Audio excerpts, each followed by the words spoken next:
Like the Jesuit priest, Blessed Miguel Augustin Pro, St. Christopher and his 24 companion martyrs lived under the very same anti-Catholic government in Mexico, a government determined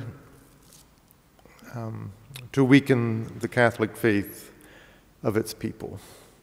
Churches, schools, and seminaries were closed. It was a crime to receive baptism or to celebrate Mass. Foreign clergy were expelled.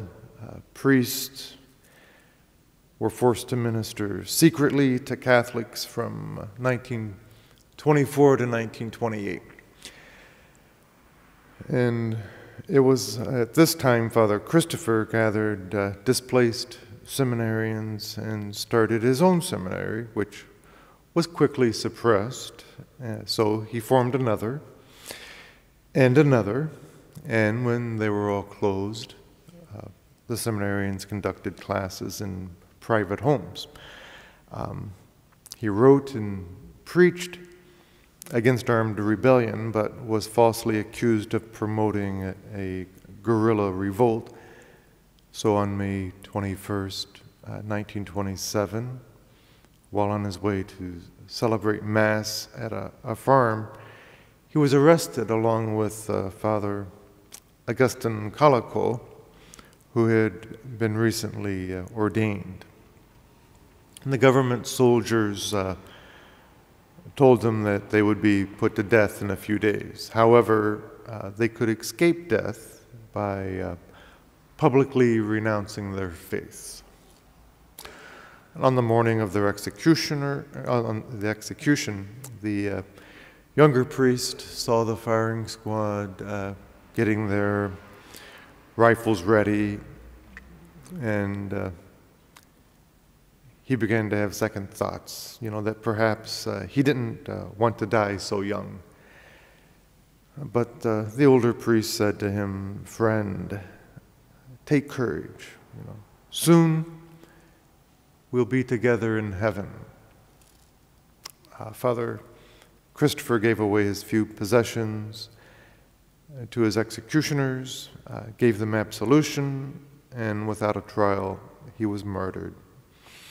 And just before the executioners fired, he said, "I am innocent, and I die innocent.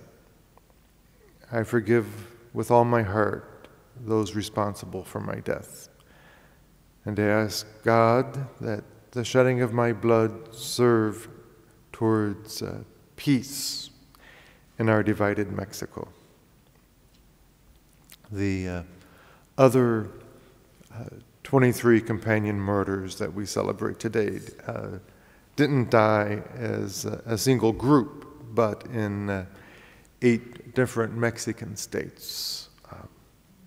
They were beatified in 1992, canonized May 21st, 2000 by St. John Paul II during the Jubilee of Mexico. And all of these martyrs were diocesan priests, except 3 laymen who died with their parish priest, Father Luis Baptiste. Every martyr realizes how to avoid execution, but refuses, to pay the high price of doing so. They would rather obey God than man, no matter what the cost. A clear conscience for them is more valuable than a long life. Sometimes we may be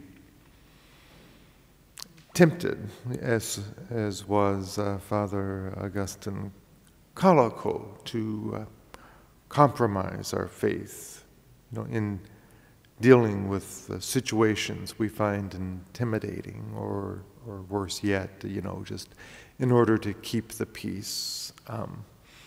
The question we need to ask ourselves is, are we willing to obey God rather than the devil by overcoming the temptations which would separate us from God, if we were to give in to them.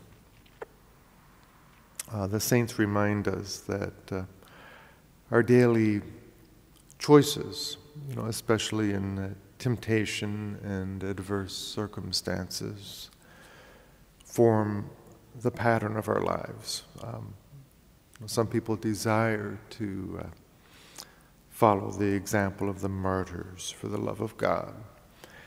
But every one of us has that opportunity every day, just in dying to ourselves by overcoming our temptations and our slothful tendencies.